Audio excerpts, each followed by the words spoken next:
You thought using AI to write your resume would get you ahead and save time, but now it's the reason you're getting rejected and ghosted. Companies are now using AI to detect AI written resumes, and if yours reads like ChatGPT generated it, then you're getting kicked out of the process before you even get a shot at a real recruiter looking at it. So in this video, I'm breaking down my 5-step system on how to write your resume strategically with AI so it passes the detectors and still sounds like you wrote it. Hey, if you're new here, I'm Adam, ex-recruiter turned AI career strategist. I've spent 5 years in hiring, put in over 1,200 hours mastering AI, and now I'm teaching you how to career-proof with it before the system replaces you. So let's dive into these 5 steps. So step 1, we have to understand the filtering that you're up against. So when a recruiter opens up a new role, they start applying different filters. This can be the questions at the end of the application that you answer. That can be knockout criteria.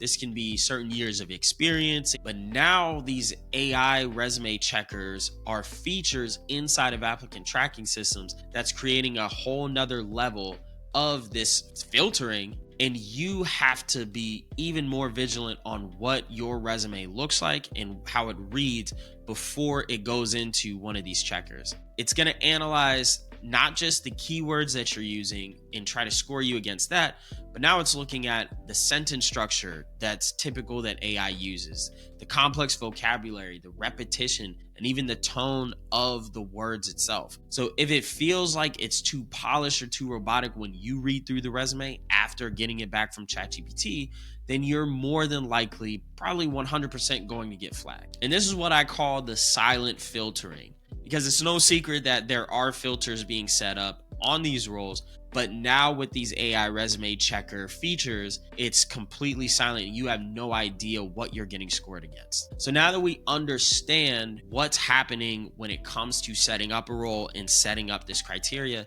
we can move into step number 2 and start to what I call strip out the GPT buzzwords. So if your resume starts with any of these fluffy type of sentences like highly motivated professional with a proven track record of yada, yada, yada, you need to get rid of it immediately. So these are certain phrases that anybody can pick up on that are AI written or cliche. Ones that have overly flowery language, or it's written in a passive voice instead of an active voice, or it has certain sentence structure that you can, when you look at it on either LinkedIn or you look at it on Twitter or anywhere else, you can tell right away that, oh, somebody used AI to write. So what I want you to do instead is first start using real results that you've generated throughout your career. It's almost impossible for AI to replicate that because it doesn't have that data that you have unless you give it to it. Next, I want you to replace the weak starts to your bullets like responsible for with actual actions and outcomes. Or the framework that I like to use is problem, solution, and outcome. So a quick example would be admin task cost us 3 days of work. I built a scheduling automation using Calendly and Zapier, cutting that time by 70%. The more data, the real results, and active voice that you start using in your bullets, the less it starts looking like AI wrote it and the less probability it has of you getting auto rejected by an AI resume checker in an ATS system.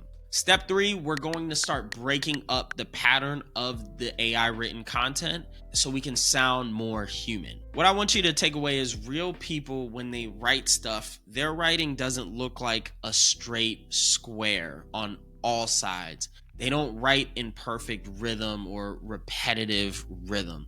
They break up their flow. They emphasize different things. They de-emphasize things. They use contrast. And AI doesn't do any of that. So one of the things that you can look at visually to tell if you wrote it or if AI wrote it is the varied length of sentences. So if the right-hand side of your resume bullets look like a jagged edge of a key, then chances are that you wrote it and AI didn't write it. But if they all are in a perfect line, that's a good indication that AI wrote that resume for you.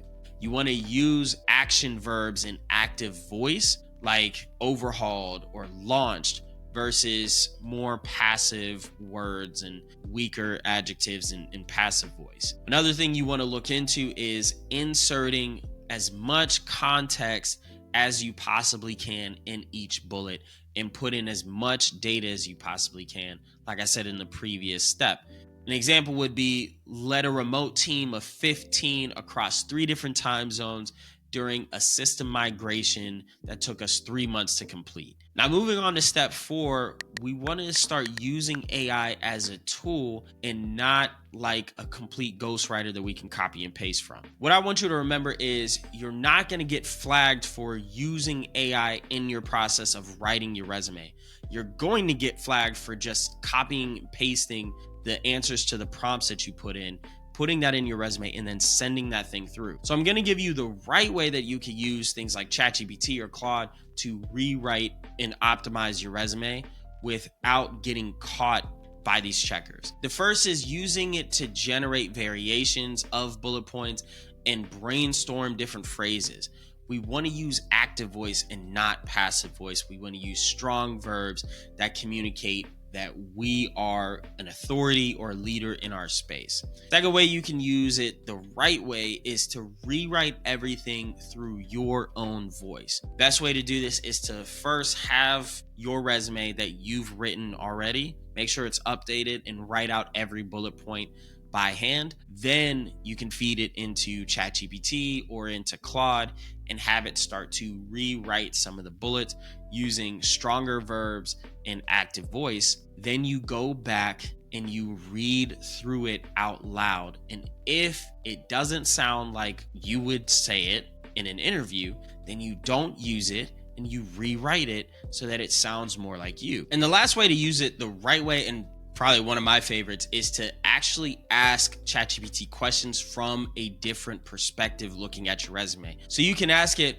what questions would a hiring manager have about insert this achievement here? It could be a certain section of your resume or a certain accolade that you have on the resume. And once it gives you the answer of what kinds of questions a hiring manager would potentially ask you, you can start reforming and recrafting your resume bullets to fit and answer those questions right from the rip. And lastly, step 5, we're going to test it. We're going to run it through human tests and run it through a machine filter. So once you have your full resume rewritten, you're going to put it into systems like GPT-0 or writer.com and aim for it giving you a low probability of AI being used. You can also run it through JobScan so that it can check for the keywords matching from the job description, so you have them balanced in your resume so your resume can float more to the top of the pile. And most importantly, you need to read it out loud at least one final time. And while you're reading it out loud, if it doesn't sound like something you'd say in an interview, you need to rewrite that section. What you're going for here is your resume not just passing certain software. It has to also pass the gut check of a hiring manager or a recruiter that would look at it and say, ugh, this is just written by AI. I'm not even gonna mess with it, and throws it out anyways. So now you know AI can help you write your resume, but if you use it in the wrong way, it's going to bury your chances before a human ever sees your resume. But here's what I'm curious about. If companies are filtering out AI written resumes, then what happens when every resume starts sounding like ChatGPT wrote it? Drop your take in the comments, and I'll see you in the next video.